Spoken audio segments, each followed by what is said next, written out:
বিৱৰণ। কৃষ্ণ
কৌৰৱ কুলৰ মহা বিভূতি বিদুৰক আনন্দ মনেৰে ভগৱন্তৰ সৃষ্টিৰ বৰ্ণনা দিবলৈ কৈ আছে।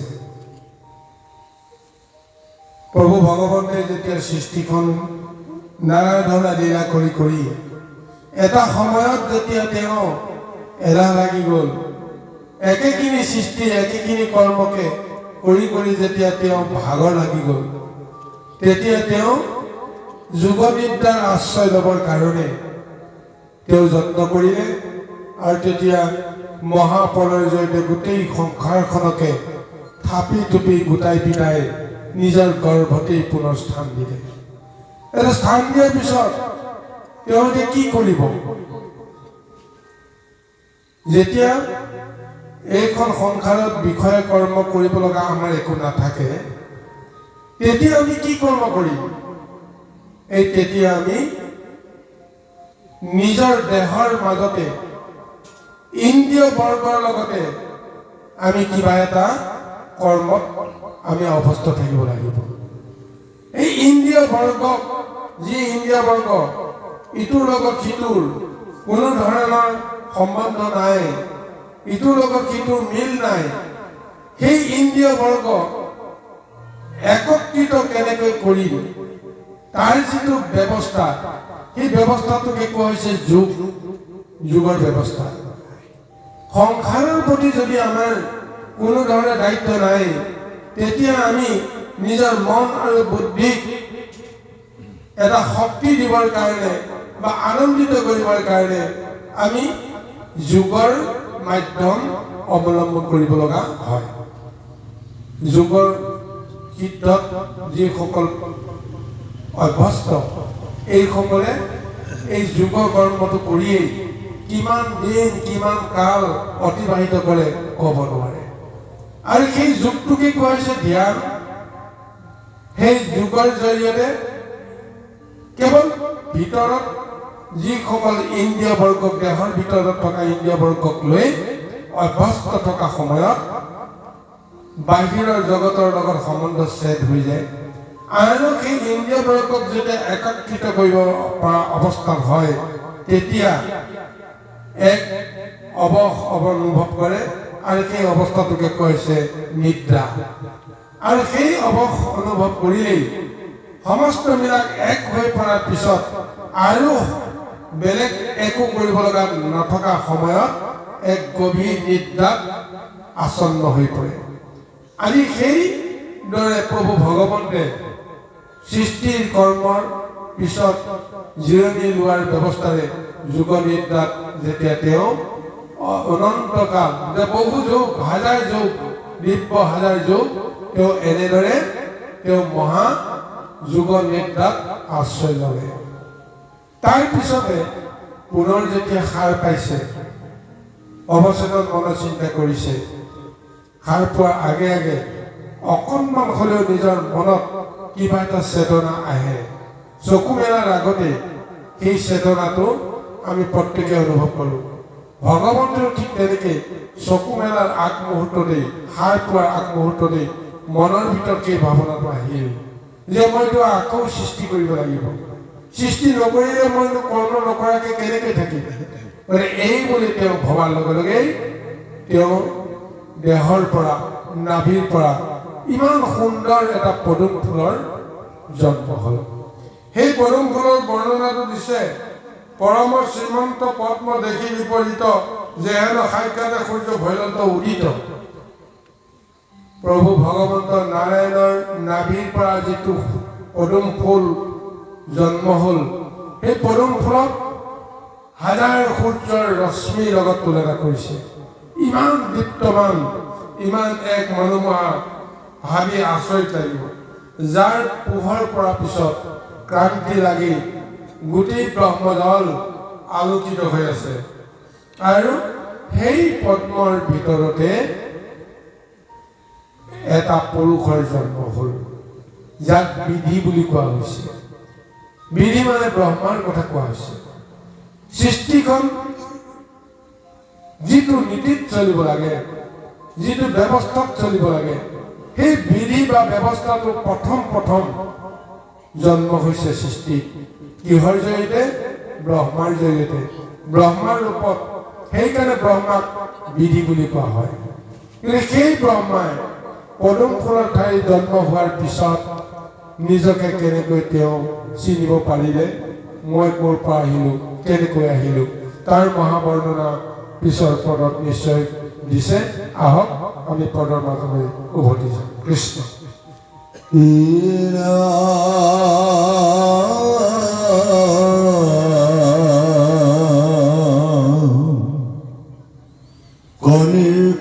বখি শান্ত্ৰ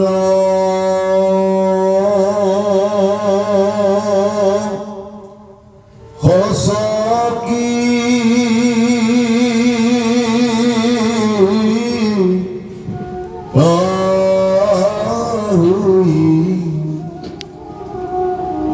পলয়ৰ বায়ু এপদ মকক পাৱ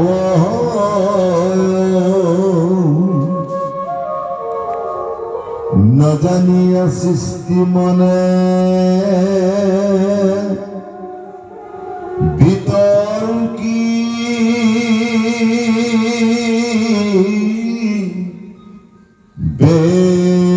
বেলুলা মই যাতাই আছো ইটো কত যাত ভুলা জল মাঝে দেখো ইটো পদ্ম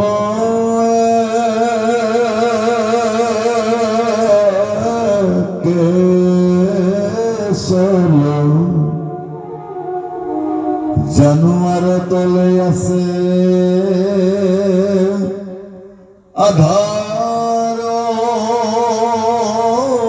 সুন্দর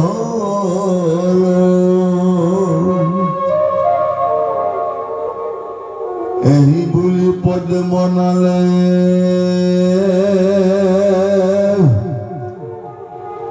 পক্ষী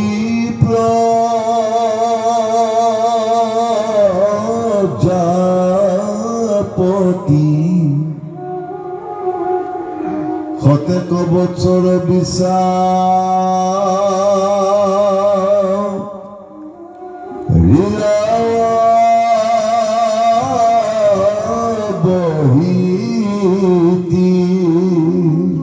পৰম প্ৰভু ভগৱতে প্ৰথম জীৱ সৃষ্টিৰ যিটো ব্যৱস্থা সেই ব্যৱস্থাটো প্ৰকৃতিৰ এটা স্বৰূপত পদ্ম ফুলৰ জৰিয়তে তেওঁ আৰম্ভ কৰিছে আৰু সেই পদ্মৰ সংস্পৰ্শত প্ৰভু ভগৱতৰ হৃদয়ৰ পৰা এক পুৰুষক জন্ম দিলে যি পুৰুষে পদ্মৰ ঠাৰিডালৰ ওপৰেদি আহি পদুম ফুলৰ ওপৰত তাৰ কৰ্ণিকাত যেতিয়া বহি তেওঁ চিন্তা কৰিছে তেওঁ নিজৰ অস্তিত্বৰ কথা তেওঁ জানিব বিচাৰিছে যে মই কোন মই কলৈ আহিছোঁ মোক কোনে জন্ম দিলে আৰু যিটো পদুম ফুলৰ ওপৰত তেওঁ বহি আছে তেওঁ অনুমান কৰিছে এইখন সৃষ্টিত এই একমাত্ৰ পদুম ফুল যাৰ ওপৰত তেওঁ বহি আছে তেওঁ পদুম ফুলটো লক্ষ্য কৰাৰ পিছত তেওঁৰ মনত এটা ভাৱনা আহিল যে পদুম ফুলটো গুৰিটো ক'ত আছে গতিকে পদুম ফুলৰ গুৰিটো মই নিশ্চয় উলিয়াব পাৰিলেই যে মোৰ জন্মৰ যিটো ব্যৱস্থা মই হতে জানিব পাৰিম মোক কোনে জন্ম দিলে মই ক'ৰ পৰা আহিলোঁ কিয় জন্ম হ'লোঁ এই কথাটো হতে জানিব পাৰিম সেইকাৰণে তেওঁ পদুম ফুলৰ কৰ্ণিকাৰ পৰা নামি সেই ঠাৰিডালেদি গুৰিটো বিচাৰিবৰ কাৰণে তেওঁ যেতিয়া বুৰ মাৰিলে কিন্তু বুৰ মৰাৰ পিছতো তেওঁ কেতিয়াও তাৰ ৱাদি নাপালে আৰু এনেদৰে তেওঁ পদুম ঠাৰিৰ গুৰিটো উৰ বিচাৰিবলৈ গৈ তেওঁ কিমান বাৰ অহা যোৱা কৰিব লগা হৈছে তাৰ কোনো ধৰণৰ সীমা সংখ্যা নাই আৰু এনেদৰে যাওঁতে যাওঁতে তেওঁ 100টা বছৰ বোলে পাৰ হৈ গ'ল যে তেওঁৰ পৰমায়ু আধা বয়স সমাপ্ত হৈ গ'ল তথাপিও তেওঁ পদুমৰ ঠাৰিটোৰ উৰ বিচাৰি নাপালে এইটো ক'ত আছে সেই ঠাৰিটোৰ উৰ ক'ত লাগি আছে ক'ৰ পৰা গজি আছে আৰু তেওঁ গৈ গৈ পদুম ফুলৰ ঠাৰিটোৰ পিছত একো অস্তিত্বই তেওঁক বিচাৰি পোৱা নাই। সেইকাৰণে তেওঁ এতিয়া বিমোহিত হৈ আছে, নিজৰ পৰিচয় বিচাৰি হাহাকাৰ হৈ আছে। তদ্ৰূপ সেই পৰিচয় আমিও বিচাৰিবৰ কাৰণে যত্ন কৰিব লাগিব। আমাৰ জন্ম ক'ৰ পৰা, কেনেকৈ জন্ম হ'লো আমি, এই পৰিচয়টো আমি কোনো কাৰণতে আমি ল'ব বিচৰা নাই। কেৱল উপলক্ষ পিতৃ মাতৃৰ পৰা আমাৰ জন্ম, এইটোৱে আচল কথা নহয়। পিতৃ মাতৃয়ে ইচ্ছা কৰি সন্তান জন্ম দিব নোৱাৰে যদিহে প্ৰভু ভগৱন্তৰ ইচ্ছা নাথাকে। প্ৰভু ভগৱন্তৰ প্ৰাণ শক্তি, আত্মা শক্তি, ইন্দ্ৰিয় শক্তিক কোনো মনুষ্যই নিজৰ মতে জোৰ কৰি আনি এঠাইত গোটাই পিটাই এটা জীৱৰ ৰূপ দিব নোৱাৰে, হয়নে নহয় কওকচোন বাৰু? ইন্দ্ৰিয় বাসনাত আমি কেৱল ইন্দ্ৰিয় সুখত কিবা এটা আমি খেলাহে কৰি আছো। এই খেলাতেই প্ৰভু ভগৱতে লীলাটো কৰে। তেওঁ কেনেকৈ আহি সৃষ্টিত তেওঁ নিজৰ স্বৰূপটো প্ৰকাশ কৰে, এই তত্ত্বটো আমি জানিবৰ কাৰণে, বুজিবৰ কাৰণে আমি যত্ন কৰিব লাগিব। কেনেকৈ মোৰ দেহত 24টা মহাতত্ত্ব আহি গ'ল, কেনেকৈ মোৰ দেহত দেৱ শক্তিবিলাক ইন্দ্ৰিয় বৰ্গ আহি গ'ল, কোনে সেই সমস্ত কৰিলে? মোৰ দেহৰ ভিতৰত কোনে কেনেদৰে যিটো শক্তিৰে, যিটো তত্ত্বৰে, যিটো ব্যৱস্থাৰে শৰীৰক পৰিচালনা কৰিব পৰা যিখিনি মানে বিধি ব্যৱস্থা ইন্দ্ৰিয়সকলৰ জৰিয়তে বা অংগ পতংগৰ জৰিয়তে, নাৰীসকলৰ জৰিয়তে, তেজৰ সঞ্চালনৰ জৰিয়তে এই কৰ্মটো কোনে কৰি থাকে, কেনেকৈ কৰি থাকে, আৰু সেই কৰ্মটোৰ পিছত কেনেকৈনো জীৱই নিজৰ অস্তিত্বটো অনুভৱ কৰে, এই সৃষ্টি তত্ত্বৰ ৰহস্য আমি বিচাৰিবৰ কাৰণে যত্ন কৰিব লাগে। কিন্তু এই সৃষ্টি তত্ত্ব ইমান সহজতে পোৱা নাযায় যদিহে ভগৱন্তৰ কৃপা নাহে। গতিকে সৃষ্টিকৰ্তাৰ কৃপাৰ অবিহনে আমি হাজাৰ প্ৰচেষ্টা কৰিলেও তাৰ উৱাদি হয়তো নাপাম, যিটো আজি ব্ৰহ্মাৰ হৈছে। এতিয়া তেওঁ কি কৰিব? এতিয়া নিজৰ অস্তিত্ব বিচাৰোঁতেই তেওঁৰ জীৱনৰ আধা সময় পাৰ হৈ গুচি গ'ল। ইয়াৰ পিছতো তেওঁ কোনো উত্তৰ বিচাৰি পোৱা নাই। আহক ঈশ্বৰৰ লীলাই কেনেকৈ তেওঁৰ এই ৰহস্য তত্ত্বক প্ৰদান কৰে, এটা জ্ঞান ৰূপত, দৰ্শন ৰূপত আমি পৰৱৰ্তী পদলৈকে আগবাঢ়ো। কৃষ্ণ ন পৈতাৰয়ন তদুন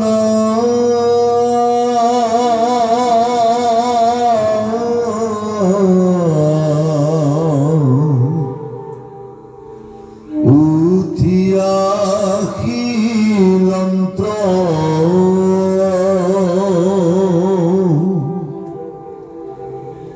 পদ্মৰ উপৰে বহি বিস্ময়ে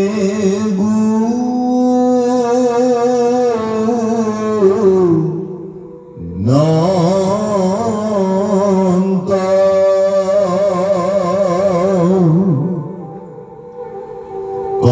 কৌতুকখনে তপ তপ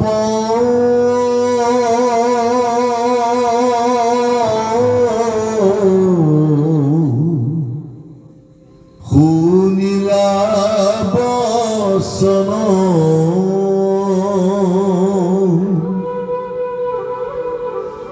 গাঁৱচালিতে তীক্ষণে চাইলা ৰংগ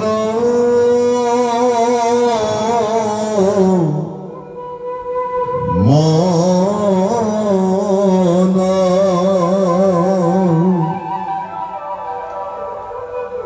এহি বেলা সৃষ্টি কৰ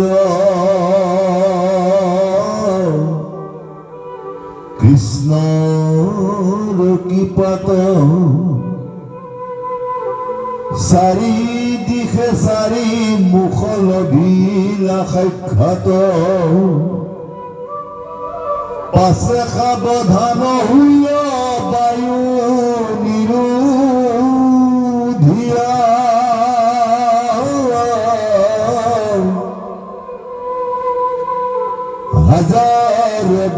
ঈশ্বৰ তপ আছিল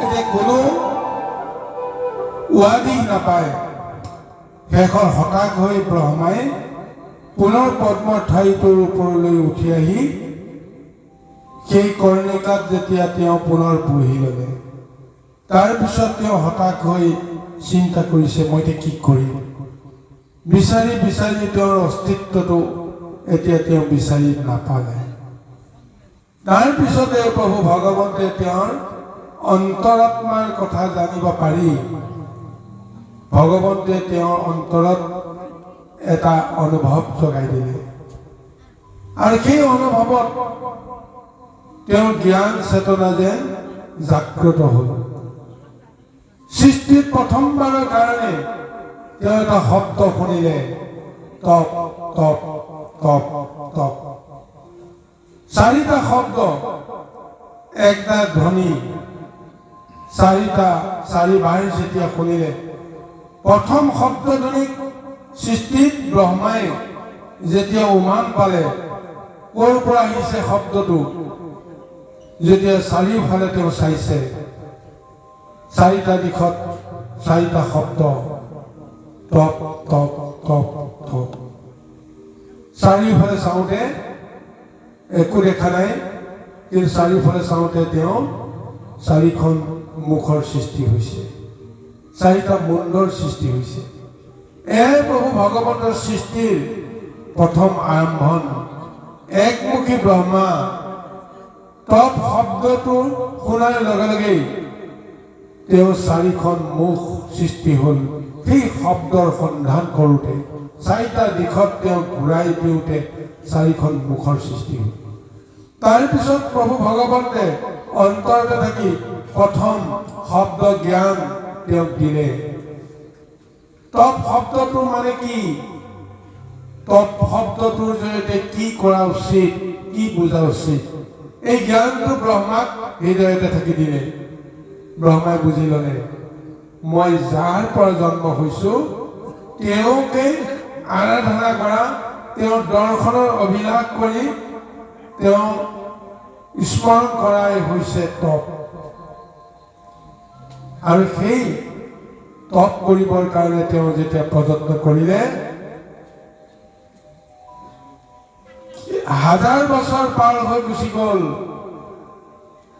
সেই তপ কৰোঁতে কৰোঁতে তাৰপিছত প্ৰভু ভগৱন্তে তেওঁৰ তপত নিশ্চয় সন্তুষ্ট হ'ব লগা এটা অৱস্থালৈ আহিল আৰু প্ৰভু ভগৱন্তে লীলা যে তুমি যদি মোক চিনি পাব লাগে তুমি মোক আহ্বান কৰিব লাগিব মোক বিচাৰিব লাগিব বিচাৰিবলৈ যাওঁতে তুমি অতি শুদ্ধভাৱে মোক বিচাৰিব লাগিব গতিকে এইকাৰণে যোগৰ মাধ্যমেৰে তপৰ মাধ্যমেৰে তুমি যদি মোক বিচাৰা তেতিয়াহ'লে নিশ্চয় সমস্ত ৰূপ ৰস তুমি দৰ্শন কৰিব পাৰিবা সেই মানুহখিনিয়ে তেওঁক এই জ্ঞান চেতনাটো প্ৰথম প্ৰদান কৰিছে নহ'লে কিবা এটা শব্দ হৈছে শব্দটোৰ অৰ্থ কি আমি কেনেকৈ বুজি পাম যদি অন্তৰাত্মাত প্ৰভু ভগৱন্তে সেই জ্ঞানটো যদি আমাক নিদিয়ে আমি তাক কেতিয়াও অনুভৱ কৰিব নোৱাৰোঁ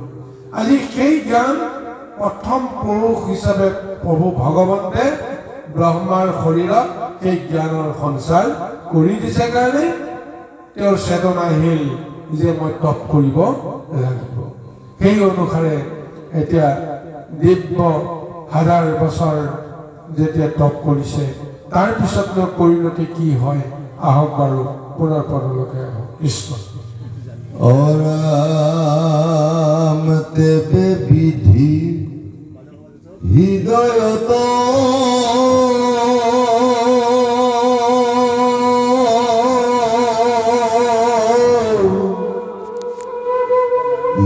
ঈশ্বৰ পাইলা চক্ষু মেলি বাহিৰত সাক্ষাতে দেখিলা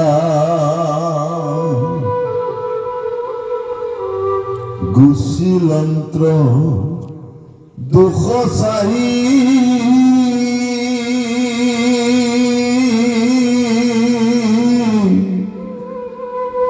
লন্ত্ৰ দৃষ্টি ভৰি ৰূপক বনাও তুমি শুনামন কৰি পদ্মৰমী নালসম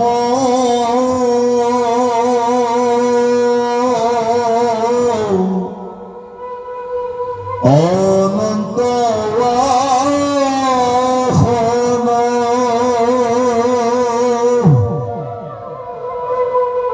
তানকুলে বহিয়াৱা সন্ত নাৰায়ণ অ হৰি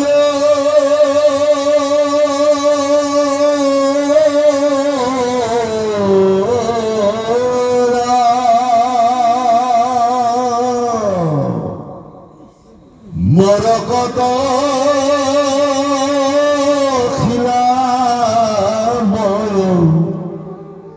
পৰ্বতৰ কান্তি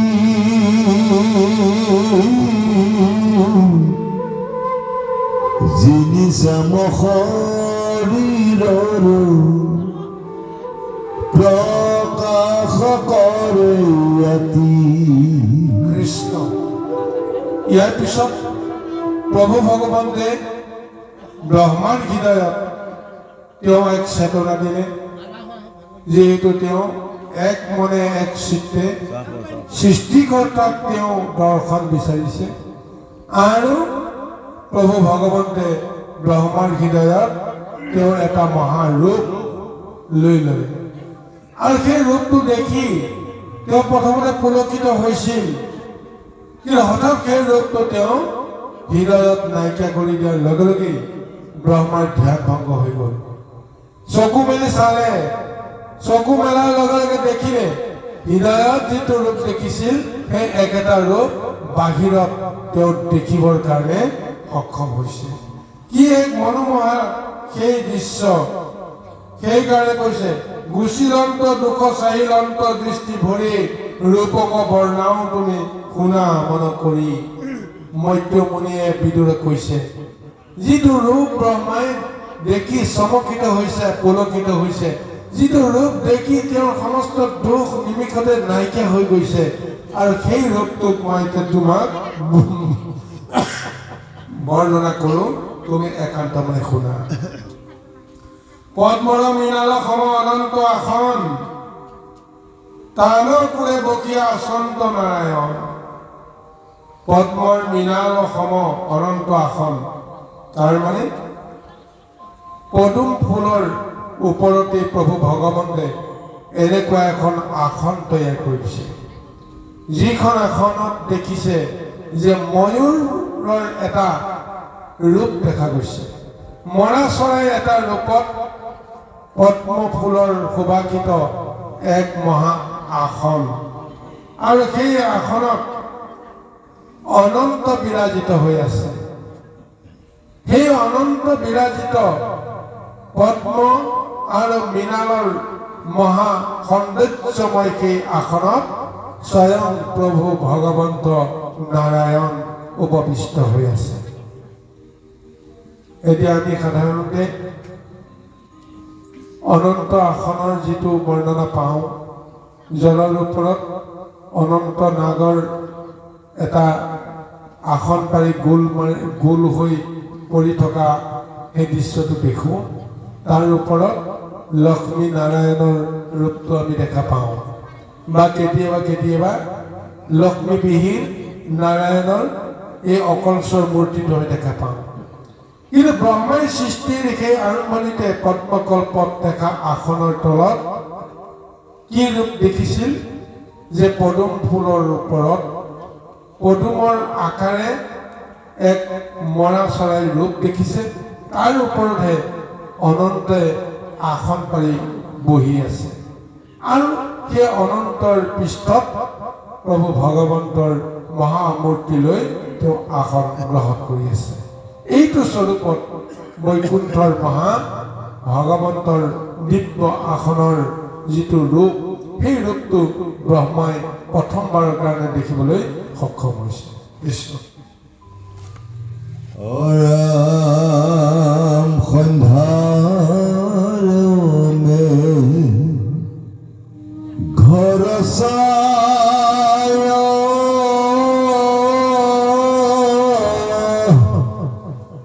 যিনি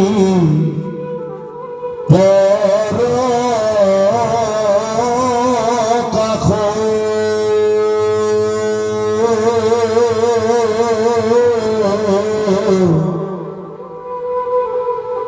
প্ৰভুৰ ঋৰে দিব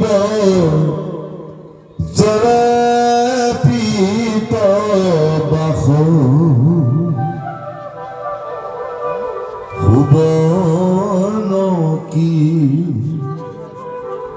ৰীতি মাথে দেখি মনো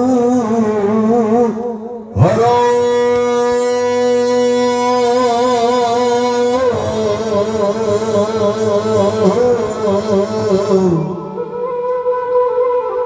অলকাতি লোকসমে কি পাল সুন্দৰ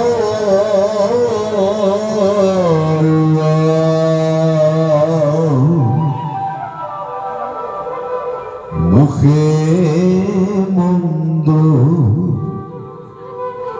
মন্দ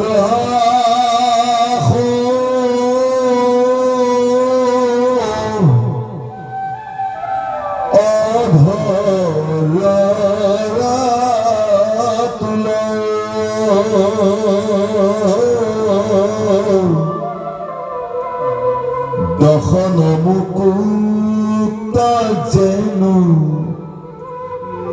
নখতিল ফুল মকৰ কুণ্ডল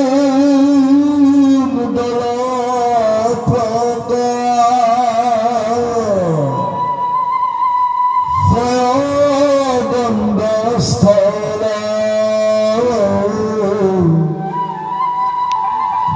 বিৰাজ গ্ৰন্থ দিব্য কৌস্থব উজ্জ্বল।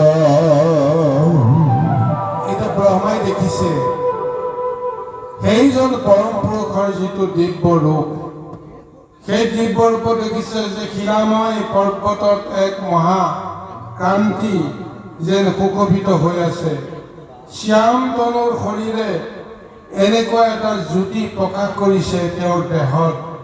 সন্ধিয়া মেঘত যেতিয়া সূৰ্যৰ ৰশ্মি, অস্তগামী সূৰ্যৰ ৰশ্মি যেতিয়া সেই মেঘত পৰে, সেই মেঘত যদি সূৰ্যৰ চিকমিকনি যেনেকুৱা এটা ৰূপে জাতিষ্কাৰ হৈ উঠে, তদ্ৰূপ প্ৰভু ভগৱন্তৰ সেই শ্যাম বৰণৰ শৰীৰত তেনেকুৱা এক মহা জ্যোতি যেন প্ৰকাশ হৈছে।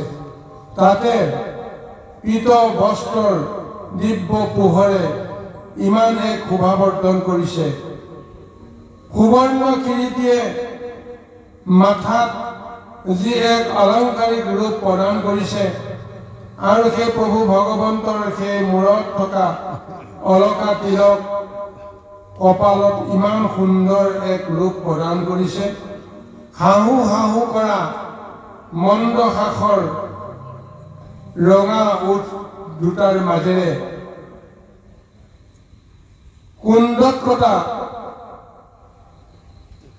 যেন ডালিমৰ গুটি সদৃশ, মুকুতাৰ মণি সদৃশ এই দাঁতকেইটা জিলিকি থকা সেই অল্প হাসি, সেই মন্দ যিটো হাসৰ যিটো ৰূপ, সেইটো ৰূপটো দেখাৰ লগে লগেই সমস্ত বিষয় দুখ পাহৰি যায়।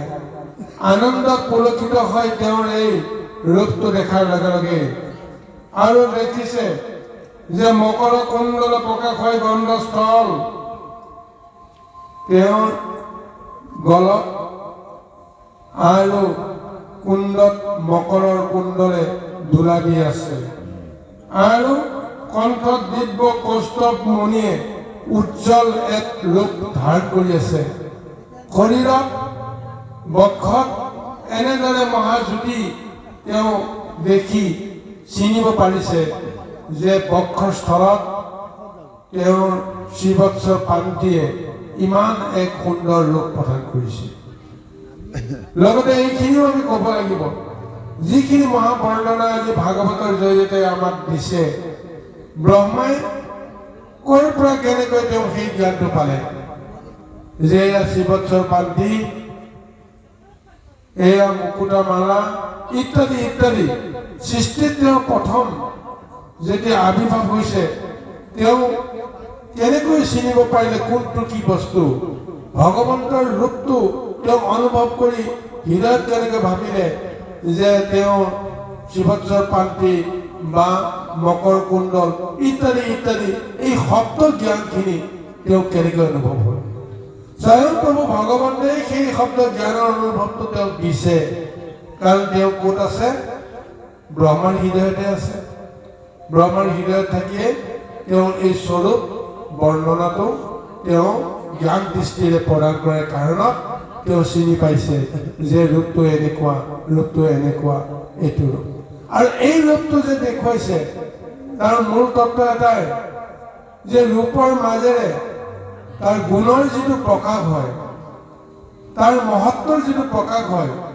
তাৰ ৰহস্যৰ যিটো প্ৰকাশ হয় সেইখিনি আজি ব্ৰহ্মাৰ চকুৰ আগত দেখা দিছে যদি তেওঁ চিনিব পাৰে বুজিব পাৰে তাতেই সেইজননো কোন সমস্ত কথাখিনি তেওঁ বোধগম্য হ'ব পাৰে গতিকে সেই শ্ৰী ৰূপত প্ৰভু ভগৱন্তে যেনেকৈ ব্ৰহ্মাক দেখুৱাইছে তাতেই যদি বিশ্লেষণ কৰা যায় ঈশ্বৰ তত্ত্বটো তাতেই বিচাৰিবলৈ আমাৰ সুযোগ হয় সুবিধা হয় আৰু সেই ৰূপে দিব্য জ্ঞান দিবৰ কাৰণে প্ৰথমতে তেওঁৰ দেহৰ জৰিয়তে সমস্ত জগতৰ ৰূপ লাৱণ্য সমস্তখিনি একাকৃত কৰি নিজৰ দেহত ধাৰণ কৰাৰ চলেৰে সেই ৰূপটো ব্ৰহ্মাৰ জ্ঞান দৰ্শনত প্ৰদান কৰিবলৈ ব্যৱস্থা কৰিছে কৃষ্ণ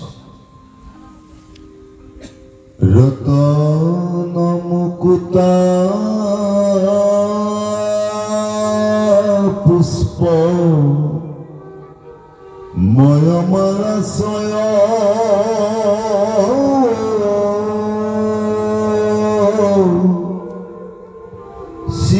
শিৱৎসয়ঙ্কিত বক্ষ স্থল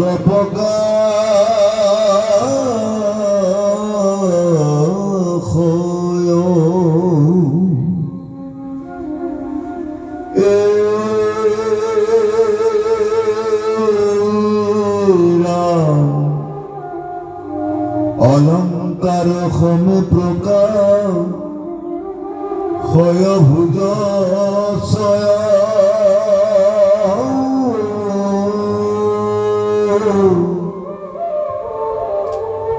পৰ্বতৰ বেণু বাস তুলনুহি কয়া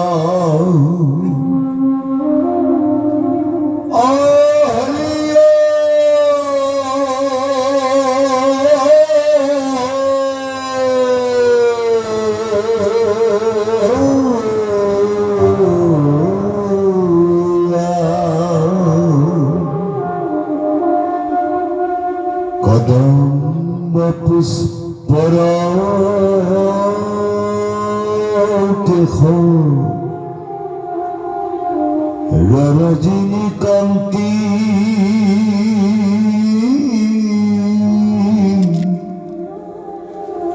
মেখলা সহিতে পিত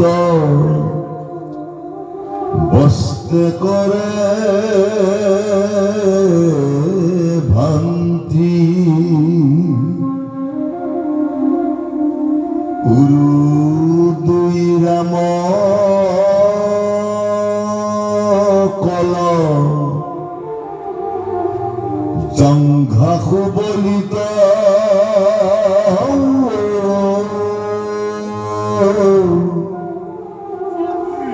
দখন সজ্জাৰে যেন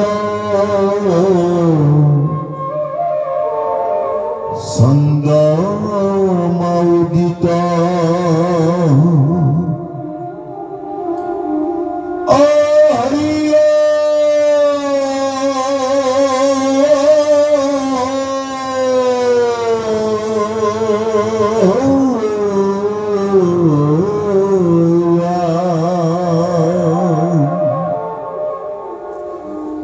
ভকতৰ মন পুৰি ৰাতুল চৰণ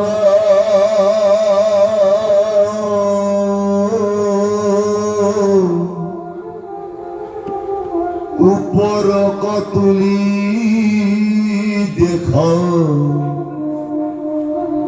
অয়ঘনে ঘন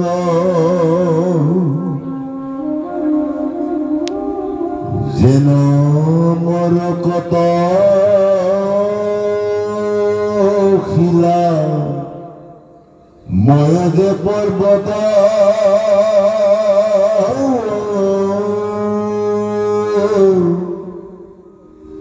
দুই ভীতি ভুজ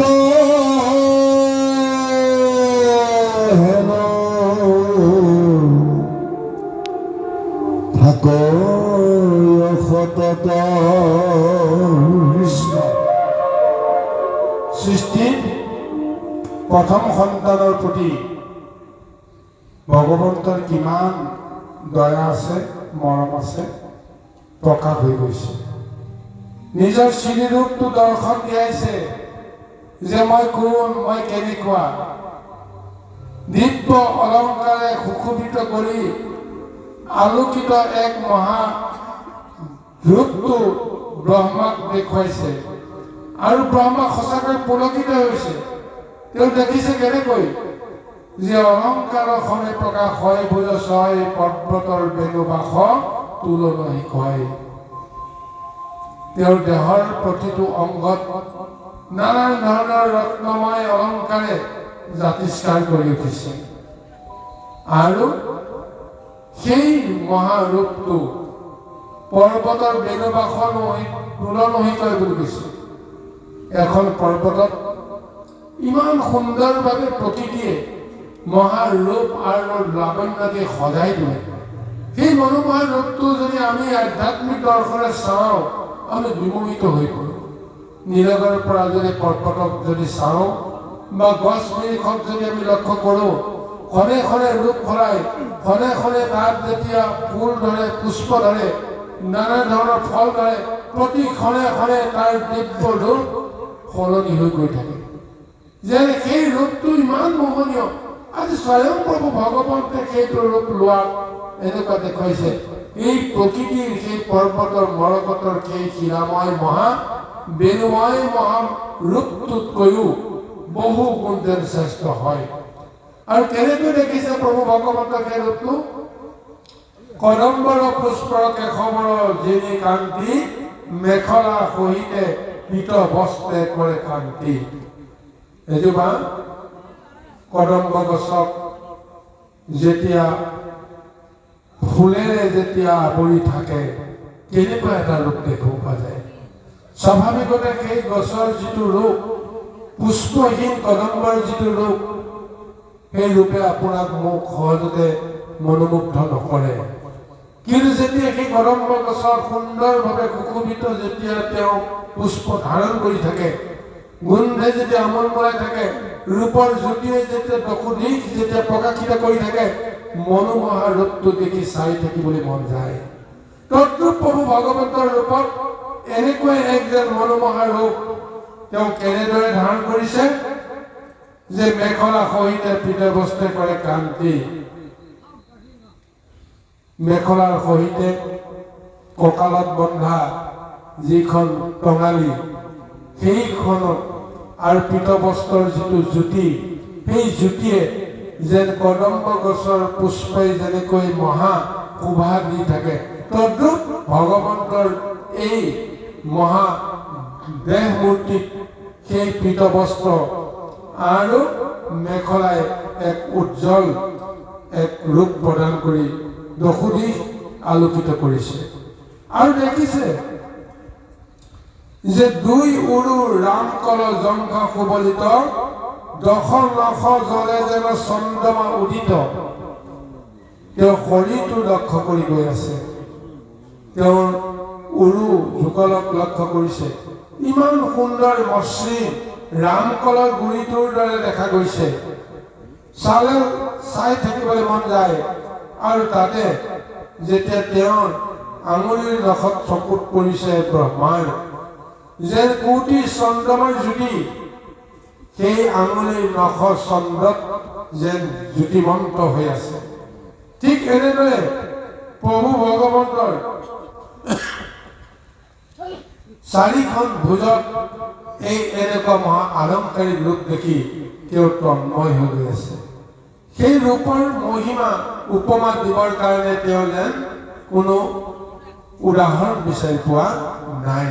কিহৰ লগত ভগৱন্তৰ এই ৰূপটোত তুলনা কৰিব? আজি এনেদৰে বিমোহিত হৈ ভগৱন্তৰ শ্ৰীৰূপ দৰ্শন কৰি তেওঁ পুলকিত হৈ আছে। কৃষ্ণ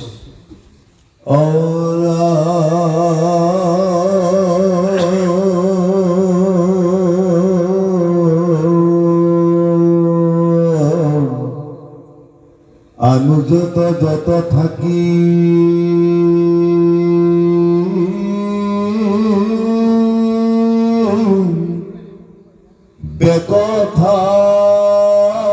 বেকথাই ঠাই অতেবে কিন্তু মূৰ্তি সম উপমা নাই। হেন ৰূপ দেখি বিধি বিতৰ্কি আশ্ৰয়, ঘনে কতে দেখে যেন অমহাকৃপাময়।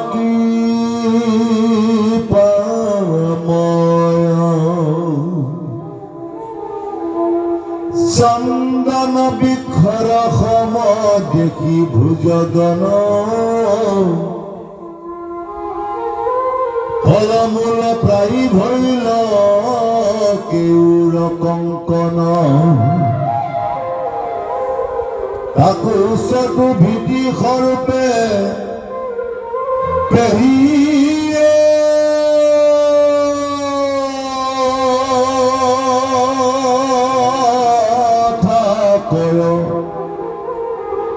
অনন্ত শয়নে সিটো অবেহিয়া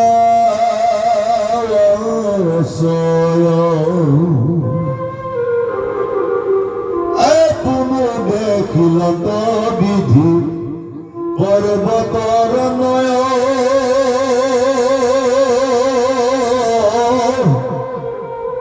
কীৰ্তি সহস্ৰ সিংহ সমান জলয়।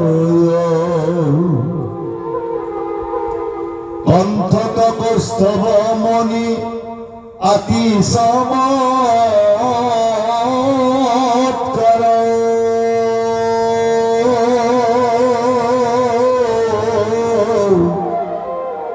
অ পৰ্বতৰ মাজে যেন ৰতন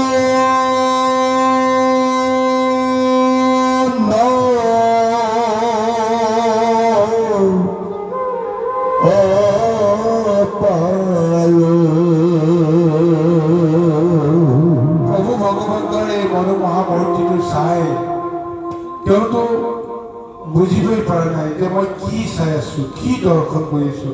যিটো দৰ্শন কৰি মোৰ মন ইমান পুলকিত কিয় হৈছে?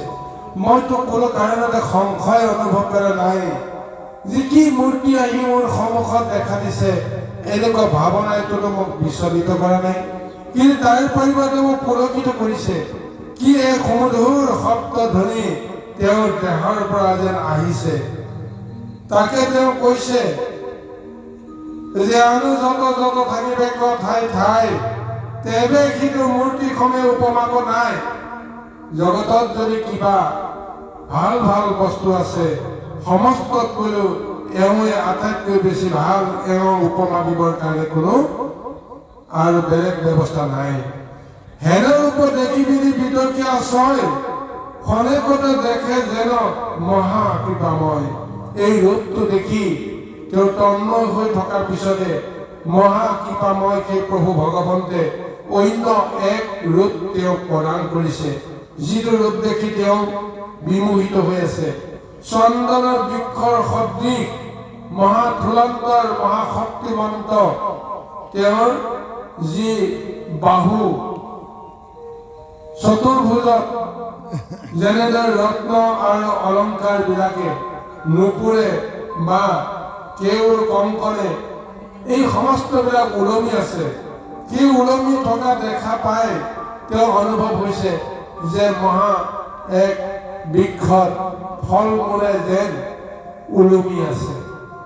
সেই দিব্য ফল মূল গোন্ধ পাই চাৰিওফালে যেন সৰ্পগণে নাগগণে আহি ফলৰ সেই অমৃত পান কৰিবৰ কাৰণে যে তেওঁলোক ৰৈ আছে। আৰু সেই বৃক্ষৰ ওপৰলৈ চাই বৃক্ষকে যেন তুতি কৰি আছে। আৰু এই তুতিৰ ফলত যেন এই মুহূৰ্ততে অমৃতময় সেই ফল সৰি পৰিব আৰু সেই ফল যেন সেই সৰ্পগণে ভক্ষণ কৰি বা পান কৰি তেওঁলোকে পুলকিত হ'ব।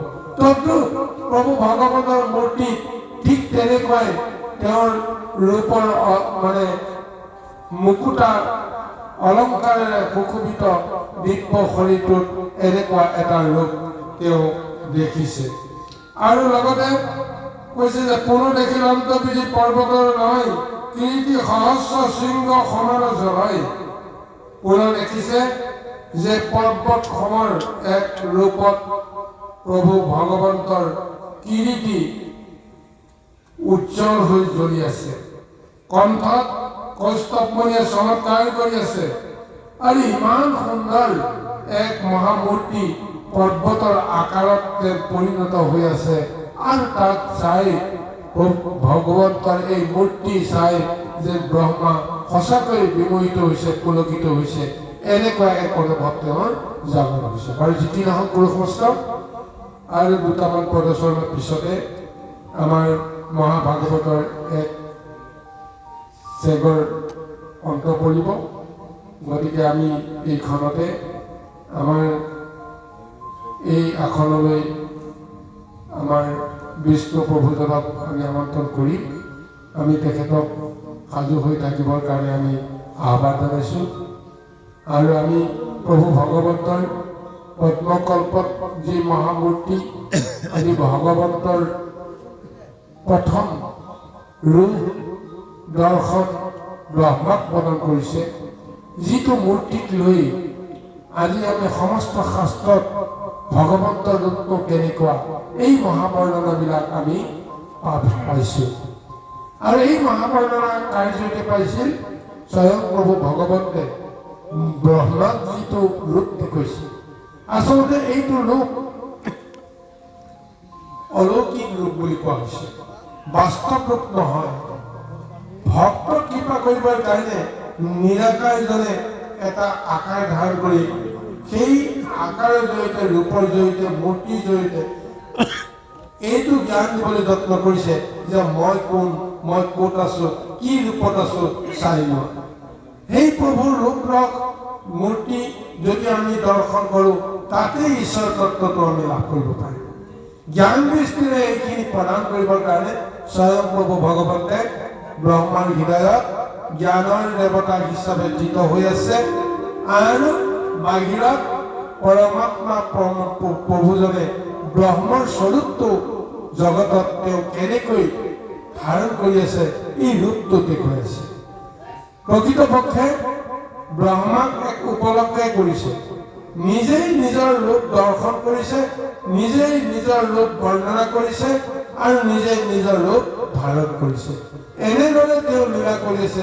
কেৱল ব্ৰহ্মাক তেওঁ কৃপা কৰি ব্ৰহ্মাৰ জৰিয়তে যে ভগৱন্তৰ মূৰ্তিটো উদ্ধাৰ হৈছে, এই তত্ত্বখিনিৰ কাৰণতে মহা বৰ্ণনা ভাগৱতৰ জৰিয়তে দিছে, যিখিনি পোৱাৰ পিছত মহা দুখত থকাজনেও, মহা পাপত থকাজনেও, পাপত থকাজনেও সমস্ত পাহৰি আনন্দময় এক পৰিৱেশৰ মাজেৰে সমস্ত তাপৰ পৰা তেওঁ পৰিত্ৰাণ পায় আৰু সমস্ত সাপৰ পৰা তেওঁ মুক্ত হ'ব পৰা এটা ব্যৱস্থা কেৱল কৃষ্ণৰ ৰূপ দৰ্শনতে সম্ভৱ হয়।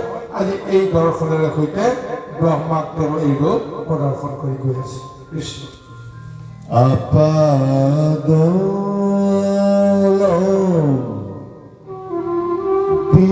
পিতাবন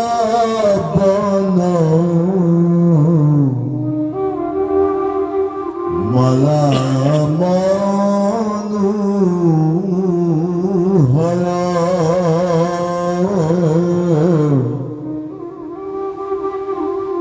তাত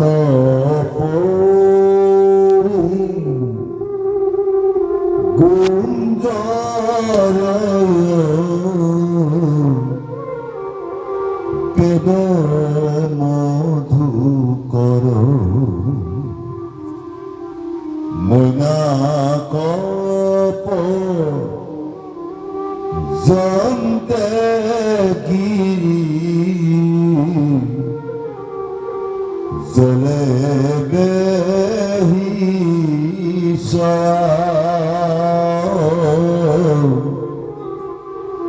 পলয়ৰ জলে ভগ বন্তোষেহি নয় এ হৰিয়ে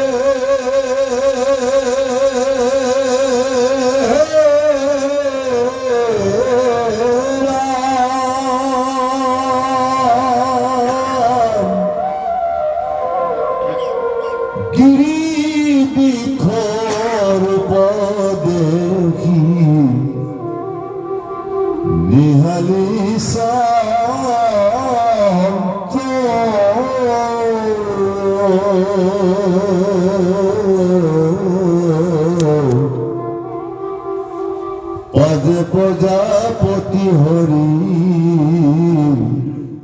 বলি জানিল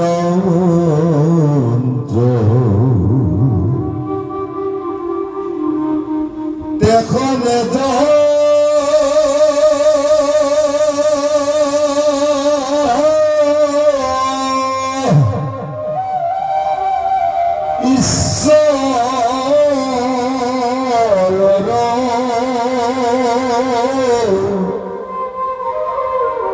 নভি হন্তে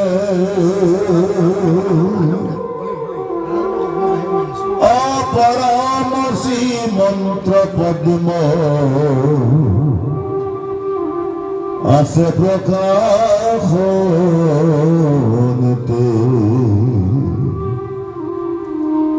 আপনি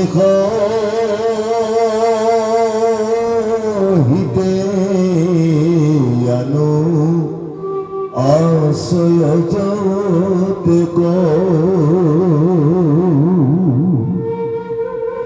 সমস্তকে সৃষ্টি করে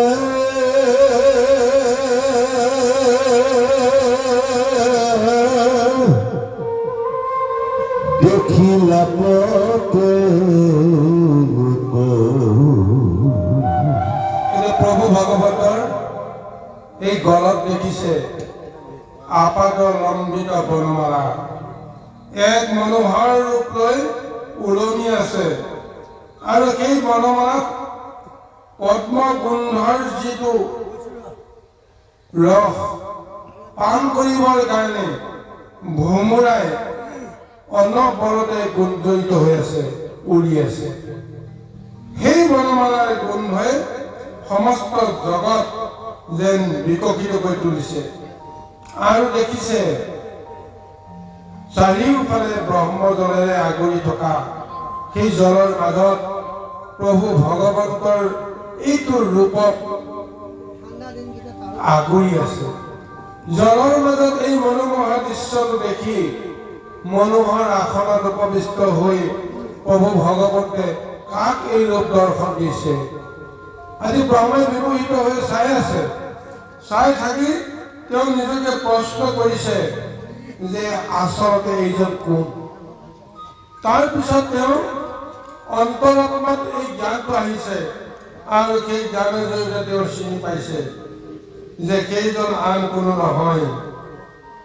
পাছে প্ৰজাপতি হৰি বুলি জানিলন্ত তেখনে জানিলা ঈশ্বৰৰ নাভি খন্তে পৰম পদ্মৰ শ্ৰীমন্ত পদ্ম আছে প্ৰকাশতে। তাৰপিছত দেখিছে যে এইজন আন কোনো নহয়, স্বয়ং হৰি, যিজনে তেওঁক জন্ম দিছে। তাৰপিছত তেওঁৰ নাভি কমলত দেখিছে এটা পদ্ম ফুল আৰু সেই পদ্ম ফুলটোত কোন বহি আছে? পদ্ম ফুলটোত যাক তেওঁ দেখিছে সেইজন আন কোনো নহয়, তেওঁ নিজেই। অৰ্থাৎ সৃষ্টি তত্ত্বটো তেওঁ গম পাই গ'ল যে মোৰ জন্মদাতা কোন, মই কাৰ নাভি কমলত আছিলো।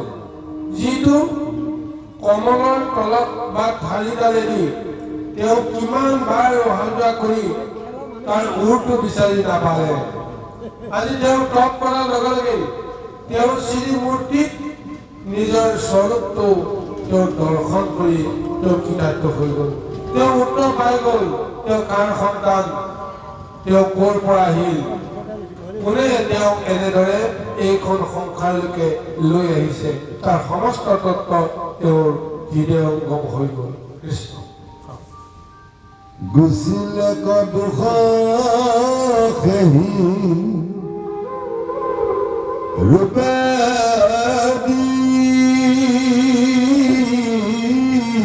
মহতি কৰজোৰ স্তুতি আৰম বিলাপ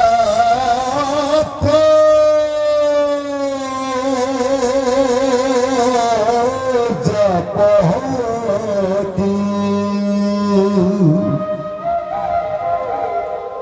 ঈশ্বৰক জানি ভৈল কৃতাৰ্থ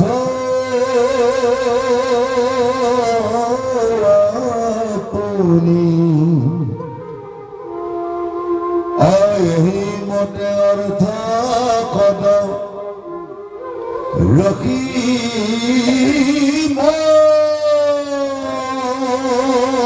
মনে বহুনি অজ্ঞানিক সুত কৰি বুলিলা বচন বাকী বোলা ৰাম ৰাম আহুলাখ ভাষ বদন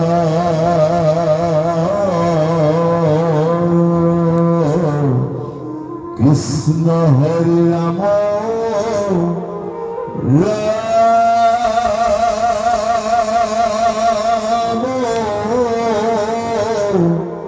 ৰাম ৰাম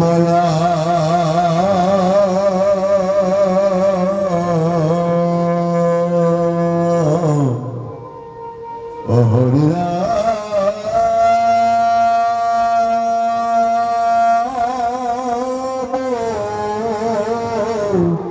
ৰাম ৰাম সৎগুৰুসকল, এতিয়া ব্ৰহ্মাই বিচাৰি পোৱা উত্তৰটো তেওঁ পাই গ'ল। তেওঁ নিজৰ পৰিচয়টো তেওঁ উদ্ধাৰ কৰিলে আৰু নিজে জানি ল'লে যে মই কাৰ সন্তান, স্বয়ং প্ৰভু ভগৱন্তৰ মই সন্তান। গতিকে এই আত্মপৰিচয়টো পোৱাৰ পিছত তেওঁ সমস্ত দুখ কষ্ট যন্ত্ৰণা উপশম হৈ গ'ল। পৰম আনন্দিত হৈ গ'ল, পৰম পুলকিত হৈ গ'ল আৰু ঈশ্বৰ শেষ জানি তেওঁ নিজৰ কৃতাৰ্থ হৈছে। আৰু তাৰপিছত সেইজন ভগৱন্ত কৃষ্ণ এতিয়া তেওঁ আৰাধনা কৰিবলৈ আৰম্ভ কৰিছে। কিয় তেওঁ এই ৰূপটো দেখুৱাই তেওঁ কৃতাৰ্থ কৰিছে, তাৰ ফলতো কিবা নহয় কিবা এটা উদ্দেশ্য আছে। সেই উদ্দেশ্যটোত এতিয়া ব্ৰহ্মাই চিন্তা কৰিছে যে মই তেওঁৰ উদ্দেশ্য মই কেনেকৈ পালন কৰিম, কেনেকৈ তেওঁৰ বাঞ্ছা পূৰণ কৰিম। কাৰণ তেওঁ যদি মোক জন্ম দিছে তেতিয়াহ'লে কিছু নহয় কিছু তেওঁৰ ইচ্ছা আছে যে কি কাৰণত তেওঁ আমাক জন্ম দিছে। সেই কাৰণে আজি প্ৰভু ভগৱন্তক মহাস্তুতি আৰম্ভ কৰিবলৈ প্ৰযত্ন কৰিছে। বাৰু যি কি নহওক গুৰু সমস্ত